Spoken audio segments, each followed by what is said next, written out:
Good afternoon and welcome. This is another installment of Pages Promotions Indie Reads TV. Today in the studio we have the magnificent Kate McNeil. She writes really cool books. We're going to talk to her about her writing, her reading, and all things writerly. So thank you for being here today. I appreciate you taking the time out to come be on this silly little program. Well, thank you for having me. It's a pleasure. It's super fun having you here. You and I met not long ago. No, we met in passing about quite a year ago, just in passing, and you introduced me to your bookstore. And then we met and talked for a lot longer and discovered we are going to be really good friends. Yeah. We are going to be really good friends. Yes. We have this shared geekdom, I think, about the written word. Yes. I'm always excited when I meet somebody who loves the written word as much as I do, and I think you definitely fall into that category. So let's start out with just a little bit of background. So where did you start writing? How did you start writing? Is this something you've always done your whole life, or is this a fairly recent adulthood kind of pursuit? I think I published my first book when I was in third grade. I remember it was about my cat. I think my mom still has it. My mom actually taught me how to read before I even went to kindergarten. That's so great. I have loved books as far back as I can remember. And I do remember writing that book about my cat. So growing up, I would write a lot for just myself. I remember I gave my mom a Mother's Day gift of my first finished novel. I was extremely proud of that. I think I was like a sophomore in high school. That's fun. And then about more like 7 years ago was when I said, I'm doing all of this anyway. I love it, and I want to share it with other people. And so that's how I got into actually publishing as opposed to just writing for the love of it. Fantastic. What genre do you write in? Right now it is spy thrillers and private investigation. Now, you write spy thrillers that have a different take on the spy thriller genre. When we think of spy thrillers, we think of 007 James Bond, all that, craziness. But you have a different approach to this genre, which I just love. Can you tell us a little bit about that? Definitely. It's all very much women-centered. The series that I wrote, it's the Pistol series. It's actually about two female best friends that have been best friends since birth. They are currently running a flower shop while also working in private investigation.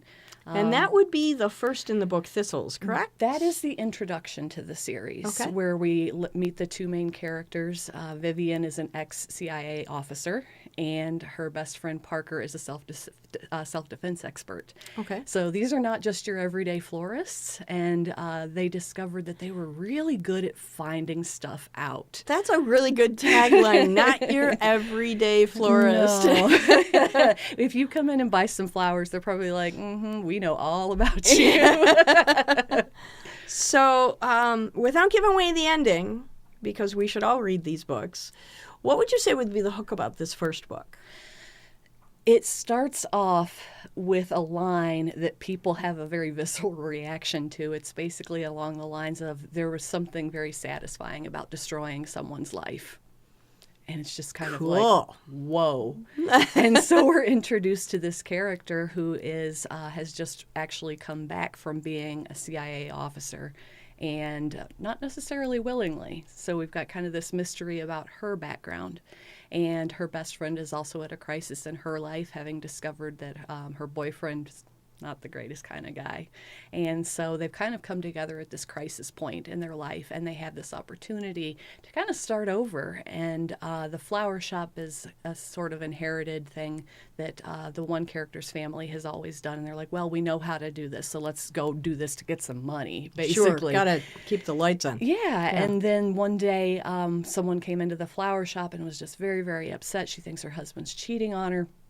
And the grandmother of one of the characters says, well, I know somebody who might be able to find out for you. And the ex-CIA officer is just shooting daggers at her, like, don't even. But that was how they found out, wow, we're really, really good at just tracking down, this was easy to do.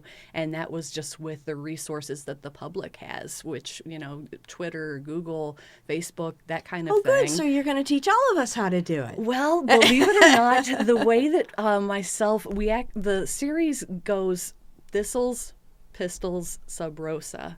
But Pistils was actually written first. That was written with my best friend, Britt Goodwin. And we one day were chatting about a mutual acquaintance who she was very much an oversharer on social media.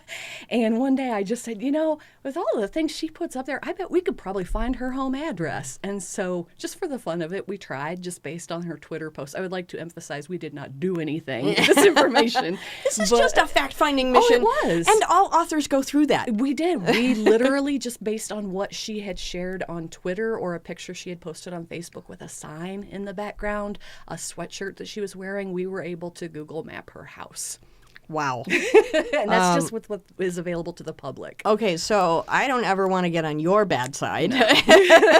I've learned a lot about private investigation, definitely. Well, yeah, that's one of the big things about being a writer. I have a T-shirt at home that says, just because I have all this history in my browser doesn't mean I'm a serial killer. Oh, I worry about that all the time. I mean, the other day I had to Google something like something about like, what kind of securities does U.S. senators have, or do U.S. senators have? I'm like, oh my God, I'm probably like the Secret Service has me flagged somewhere. You have a file. Oh, I totally have a file. So Pistols, tell us a little bit about that. So this is the unique one of the series in that Britt and I wrote this one together. I wrote Vivian's point of view, the ex-CIA officer, and she wrote Parker, the self-defense expert's point of view. Okay. And so it goes back and forth between the two points of view, and the two voices are completely different. My writing voice and her writing voice for these two characters, you could tell who it was, even if we didn't name the chapter after whoever's, first person that was. But that definitely lends to the fascination of the read. It does, and honestly, I've found that people either really gravitate towards one or the other because they are two very, very different characters, and people are either like, oh, I love Vivian, she's just, take no prisoners, just very remote, unapproachable, kind of got this past, and Parker is the one that's just bubbly, everybody loves her, she's never met a stranger. And people really do gravitate towards either one side or the other. So that was definitely, and I do get people that ask me, I've wanted to write a book with my best friend, but we don't really know about how to go about it. And honestly, we just did it over Google Chat. And then we would we'd take turns writing the chapters and then forward them to each other to just kind of go through it and say, okay, does that sound authentic? And then we just went back and forth that way. So is this a writing process that you would recommend? If you want to write with one of your best friends, yes. It was nice because I live here in Metro Detroit and she lives in Wisconsin, so there was not going to be any girls sitting across the coffee table. Sitting across the coffee table. I admire anybody who can co-write a book with someone where there is not that very, very clear delineation between who wrote what when people have one cohesive book. And I'm just like, how did they do that? I truly admire people that can do that. I don't know if I could mesh that well with anyone. Terry Pratchett, Neil Gaiman come to mind. Oh, true. Very true. I heard him talk about that process. Yeah. And they are very different in that one is an early morning writer and one is a late night writer. And so it was much like you and your friend juggling, how are we going to get the pages to each other? And they did it. They did it long distance as well. Dropbox is a good thing. Dropbox is a good thing. Okay, so let's talk about the the final book in this series, which is Subrosa. Tell us a little bit about that. Subrosa is Vivian's backstory, the ex-CIA officer. So technically it could be read as a standalone if you're just like, no, I just want to find out, Who is she? Who is she? What happened? And it's kind of my baby. If you were to ask me which one is your favorite, we all know this we is have your a favorite. favorite. It is my favorite, just because you do get this backstory and you have this incredibly strong woman posing as, I'm not going to ruin anything. Yeah, please don't. But she's a CIA officer. It's her job to, basically adopt all of these different identities and takes on some very dangerous missions. And how she ends up at the very beginning of the series, well, why is she back in the United States? Why isn't she overseas doing spy things? And you really get to kind of dive into it. And I've gotten a lot of really great feedback on it, just like, that's amazing. The CIA, basically any kind of law enforcement or international agencies like that, it's still very male dominated. So for a woman to be able to go in and just say, I'm coming in, look out. It was a lot of fun to write, a lot of fun to do research about the CIA. They've probably got a file on me, too. Yeah. You've got files everywhere. I probably do. Everybody knows who you are. They know I'm here right now. So, your website right now is crawling across our screen so that people can find you and learn more about your writing and your books. And I know that you're incredibly active on Pinterest. Can you tell us where you got the name from Twin Type Books? Yeah, absolutely. So when Britt and I started writing together, Britt and I we are truly twins separated at birth. we think the same. We honestly finish each other's sentences, and so we just always jokingly referred to each other as twin. Like when I talk to her, I'm like, twin, I need your help with this, or something like that. And so when we decided to write together, I said, well, just for legal purposes and everything like that, I'm going to form an LLC because there's two people that are going to be doing this. Yeah. And we were trying to come up with a name, and just out of nowhere, I was like, okay, twin has to be part of this somehow. And I think I was looking at some Tintypes, old photographs, and I was twin type books. It just kind of came naturally. And I think Britt was like, okay, if that's what you want, but she went with it, and now that's my social media handle, that's my website, because I don't think of myself as just an author. It's also a brand, and so I'm not just an author, I'm a reviewer. Well, and you're a collaborator. A collaborator, yes, exactly. And so I don't like the idea of just putting just my name on it. Sure. It's something that I have created. Absolutely. It's like art. Or we have created, I should say. It's like art. Yeah, it is. It is. So we talked about this earlier with another guest, but I'd like to get your take on it. This is a challenge that we have all the time as authors, is getting reviews from readers. As an author, these are extremely important to us. Good, bad, or indifferent. Getting feedback, not just for the sake of getting feedback to find out how to improve our writing, although that is definitely important for us. It's important for awareness and for sales as well. Can you talk a little bit about that? I know that you have a lot more information on it than I do. Definitely.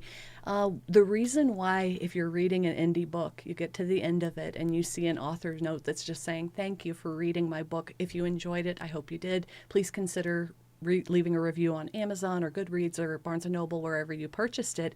And it's because what most people don't realize is Amazon has algorithms out the wazoo. Yeah. And basically, reviews are what determines how much visibility your book gets. When you go onto Amazon and you scroll down, if you look at a book, or even just on the Amazon homepage, it recommends things for you. And it says, you might enjoy this. Sure. Yeah, I see that all the time. Yeah. I've been recommended my own books from time to time. Yeah, I have too. I literally log in and it's like, leave a review for them. I'm like, I wrote that. Yeah. But the algorithm very, very much takes into account the number of reviews that you have. And so it's not an ego thing with authors when we're, it seems like we're begging for reviews. It genuinely is going to help the book rise in visibility. Until you have a certain number of reviews, you don't even really show up in the you might also enjoy list. Right. And it's a lot like keywords for your website. Mm-hmm. It's a way for the spiders of the bots, interwebs to find you. Definitely. And say, oh, you've put something new on your website. We need to move you higher up in those rankings so that more Yes. people will notice you. Reviews are exactly the same thing. Yes, and Especially like you said, for authors. good, bad, or indifferent, they're all welcome because it shows I affected you. You took the time to go on and leave a review, whether it was because you're a supporter of indie authors, in which case we love you very much. Yes, we do. Please continue to do that. Or maybe you hated the book and you want to talk about how much, well, I moved you to that. The book moved you to that. Exactly. And that means that I accomplished my goal. Right. I tell people that all the time. I wrote a book, a speculative satire about heaven and hell. And oftentimes people will say, I didn't like the ending. Okay. You didn't like the ending? That means that you thought about the book enough. Yeah. You actually read to the end, which makes me feel really good. Yep. But it means that you thought about it enough to have an opinion. Okay, I've done my job. Yeah, definitely. I 100% So agree. one way or the other, I think that getting that feedback is important. Definitely. I don't read my own reviews. I personally feel that reviews are for other readers. It's not for the author. I've done my job. I've put the book out there. I do have a very trusted person who does read the reviews for me. So that way, if there's a really great one that they were like, hey, this would be a great blurb for the website or something like that, they can report that back to me. But we all know these are our babies, and you either have to have an extremely, extremely thick skin because somebody at some point is just going to eviscerate your book and just talk about how horrible it is and you have no talent and all of that.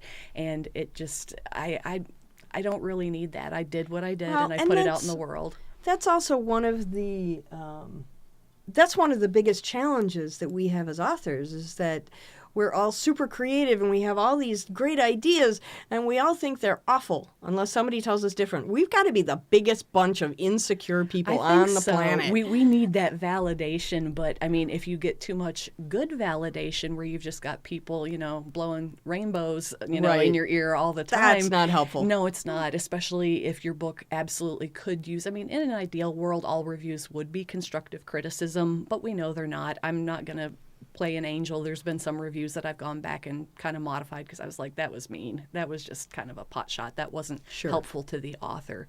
But again, like you said, I welcome all reviews, good, bad, indifferent. It just shows that you read it, and it moved you to go on and reflect back how it moved you. Right. One of the other things that I'd like to talk to you about is you're writing these new age, for lack of a better term, spy thrillers, right? What's next? Are you going to continue in this genre? Are you going to write a new and different genre? Have you thought about what you might do next? I have. Right now, there's probably, I'm working on the 4th book in the Pistol series right now. Okay. And I think there's going to be one more because there's where the 4th one is pretty much done and I'm polishing it and finishing it up. But there's this one like kind of a sore tooth where it's like if you read the book and I don't address this, it's going to bug you. It's going to bug you. Like she never actually went back and clarified this. So I think there's going to be a 5th book. Actually, I know there's going to be. And then after that, I've actually had just the strangest, I've had an idea about writing completely out of this genre that I love and that I'm very comfortable with, about maybe even getting into some like sci-fi or something like that. Oh, that sounds like fun. fun. I'm a big Star Trek The Next Generation fan, and Q is my favorite character. And I was like, what would that be like if Q was a woman on Earth trying to be human? So fan fiction, but not. Yes, yes. I need to make a big disclaimer there. This is not a ripoff of Star Trek The Next Generation. Yeah.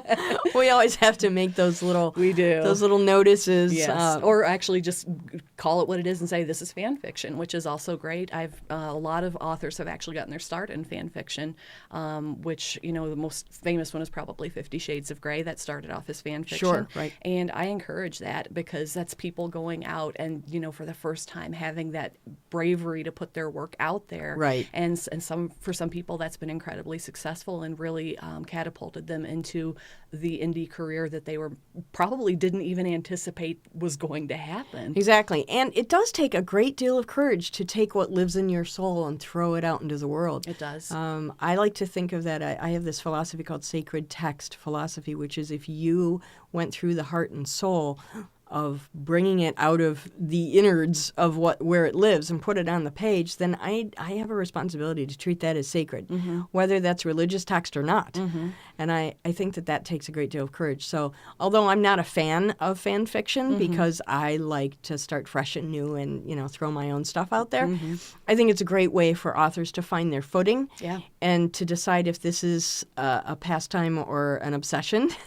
Definitely. You also get a lot of feedback. You get a lot of real-time feedback with fan fiction. I know at least on fanfiction.net, you get reviews coming in right after you post a chapter. And you can also build a following that way. And They are a loyal bunch. They are a very loyal bunch. And you could say, hey, I've actually published this, indie book. I would love it if you would go over and check it out. And if you have a loyal following, that's the whole point of a community, is they will follow you and try out this new thing that you've done. Yeah, and that's also, let's talk about this for a second. A lot of authors don't pay attention to the importance of social media because I think, myself included, we don't always recognize that social media is for word people. It is very important for word people, and I've worked really hard to get good at the platforms that I'm comfortable at. And as you know, I'm dipping my flippers into the Pinterest and Instagram world. Yeah. And it's new for me, but I definitely recognize the outreach potential. Definitely. So if I'm an author, what would be your best advice for social media?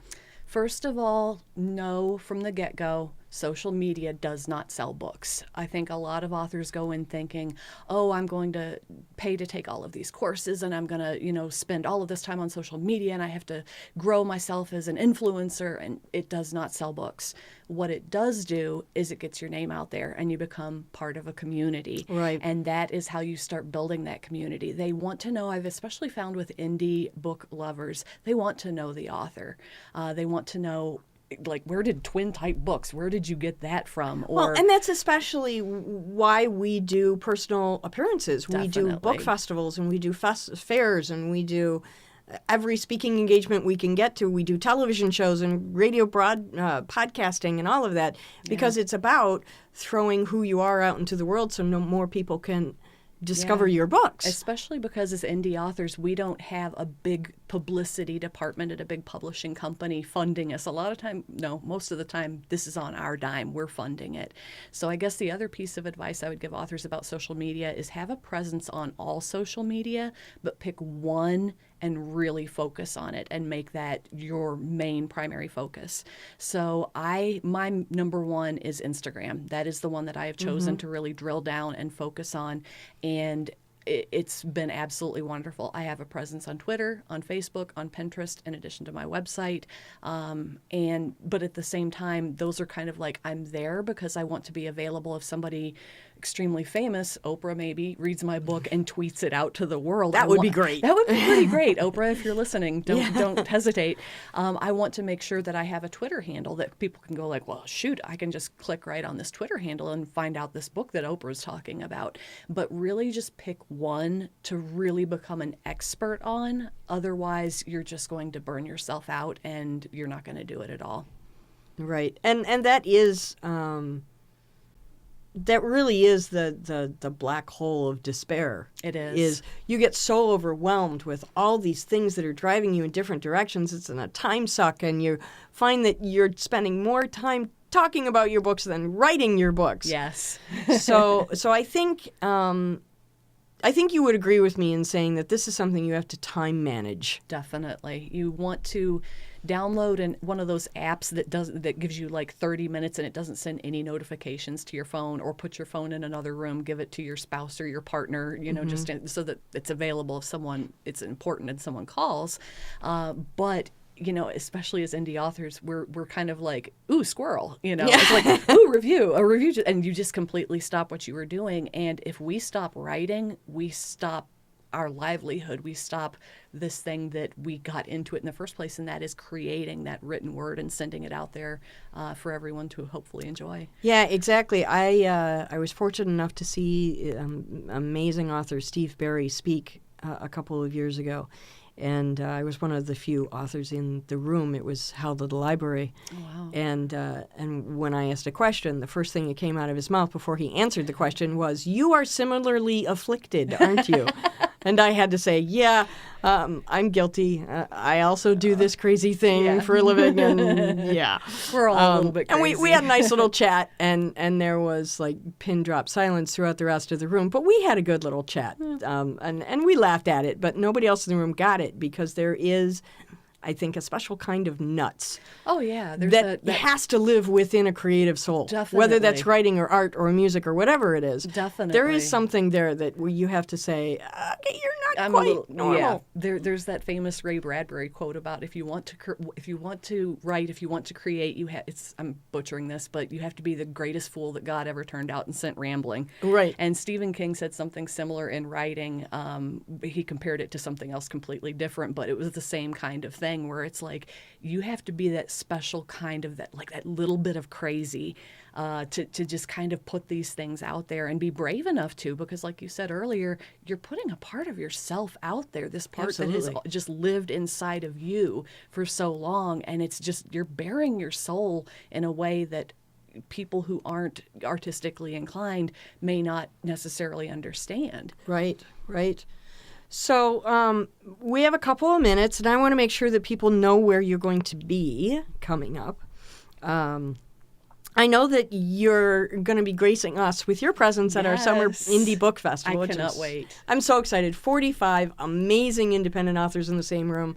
Doesn't It's get much better so than much that. fun. Yeah. We could probably just lock the doors and have fun, but we want everybody to come out. We would have a lot of fun just locking the doors. We can lock the doors afterwards. Well, yeah.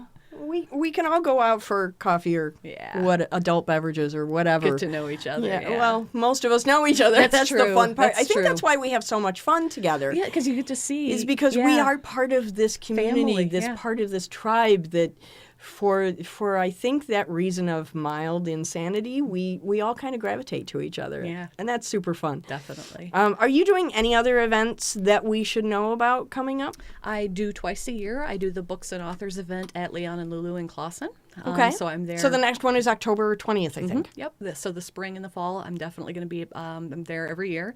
And then I am also available. I've actually been lucky enough to have book clubs pick up the series. That's awesome. And so I'm actually available to come for local book clubs. I can come to the book club, stay half the time, stay all the time, whatever you want. And I also do Skype sessions. I actually just did a Skype session with a book club in California, which was just so much fun.